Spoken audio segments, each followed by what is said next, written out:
శివ శివ ఏంటిది? గాడి తప్పుతున్న కాళేశ్వరాలయ వ్యవస్థల్లో భక్తుల్లో అసహనం, గర్భగుడిలో షూటింగా మహాపాపం అంటున్న భక్తులు, కమిషనర్ ప్రత్యేక దృష్టి సారించాలంటూ డిమాండ్.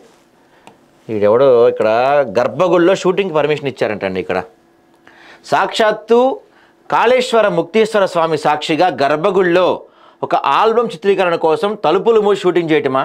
ఇది ఎంతవరకు సమంజసం? దీనికి ఎవరు బాధ్యులు, ఎవరు బాధితులు? అంతా అయిపోయాక ఏమంటే ఏముంది అని భక్తురాలు ఆవేదన వ్యక్తం చేస్తున్నారు. దక్షిణాదిన వెలసిన త్రిలింగాల్లో ఒకటిగా విరాజిల్లుతున్న పుణ్యక్షేత్రం కాళేశ్వరంలోని ముక్తేశ్వరాలయ పాలనపై అసహనం వ్యక్తమవుతుంది. కొందరు అధికారులు పట్టింపు లేనితనం, అర్చకుల చేతివాటంతో ఆలయ ప్రతిష్టకు భంగం కలుగుతుంది. భూపాలపల్లి జయశంకర్ జిల్లాలోని మహదేవపుర మండలంలో దక్షిణ కాశీగా పేరుగాంచిన త్రిలింగ క్షేత్రాల్లో ఒకటైన కాళేశ్వర ముక్తేశ్వర స్వామి ఆలయ గర్భగుడిలో సోమవారం ప్రైవేట్ ఆల్బమ్ కోసం తలుపులు బంద్ చేసి ఆలయంలో 2 లింగాల వద్ద ప్రైవేట్ వ్యక్తులు షూటింగ్ నిర్వహించారు. దూర ప్రాంతాల నుంచి వచ్చిన భక్తులు గంటల తరబడి నిరీక్షించారు. అయినప్పటికీ కూడా దేవాదాయ ధర్మాదాయ శాఖ అధికారులు, అర్చకులు భక్తులను పట్టించుకోకుండా ఆ పాటలో నిమగ్నం అయిపోయారు. దీంతో ఆలయ పవిత్రత దెబ్బతీశారని ధర్నాలు, రాస్తారోకోలు నిర్వహించారు. పోనీ అసలు గుళ్ళో పర్మిషన్ ఇవ్వడమే దరిద్రం, అదొక ఏదో పని.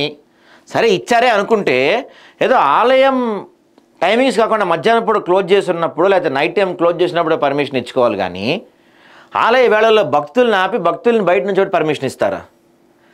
ఫిబ్రవరి 7, 8, 9 తేదీల్లో మహాకుంభాభిషేకాన్ని నిర్వహించేందుకు ఆలయ అధికారులు తేదీ ప్రకటించారు. 1972లో మహాకుంభాభిషేకాన్ని నిర్వహించగా దాదాపుగా 43 సంవత్సరాలకు మళ్ళీ ఈ మహాకుంభాభిషేకాన్ని నిర్వహిస్తున్నారు.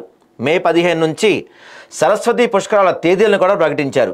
అయితే ఈ ఉత్సవాల నిర్వహణ పనుల నిమిత్తమై ఆలయ అధికారులు శృంగేరి పీఠం వద్దకు వెళ్ళిన క్రమంలో గర్భగుళ్ళు అనుమతులు లేకున్నా అర్చకులు పాట చిత్రీకరించిన అనుమానాలు వ్యక్తమవుతున్నాయి. అది వాళ్ళకి తెలియకుండా చేశారంట వీళ్ళు. దేవుడు వరమిచ్చిన పూజారి దర్శన భాగ్యం కల్పించిన చందంగా ఇక్కడ అర్చకులు సిబ్బంది తీరుంది.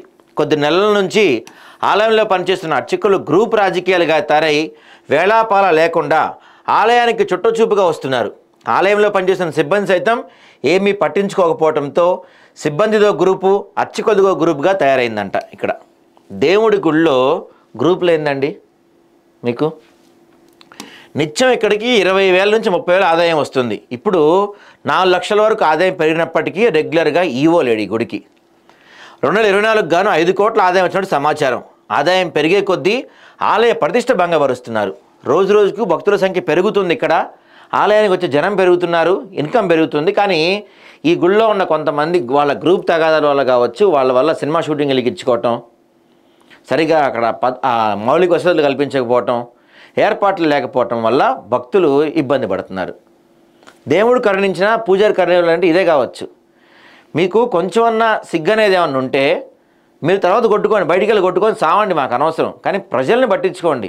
భక్తులు ఎక్కడెక్కడి నుంచి ఎంతెంత దూర ప్రాంతాల నుంచి వస్తుంటారు ఇక్కడికి దాదాపుగా మనకి మహారాష్ట్ర, ఛత్తీస్గఢ్ నుంచి కూడా వస్తుంటారంట ఇక్కడికి.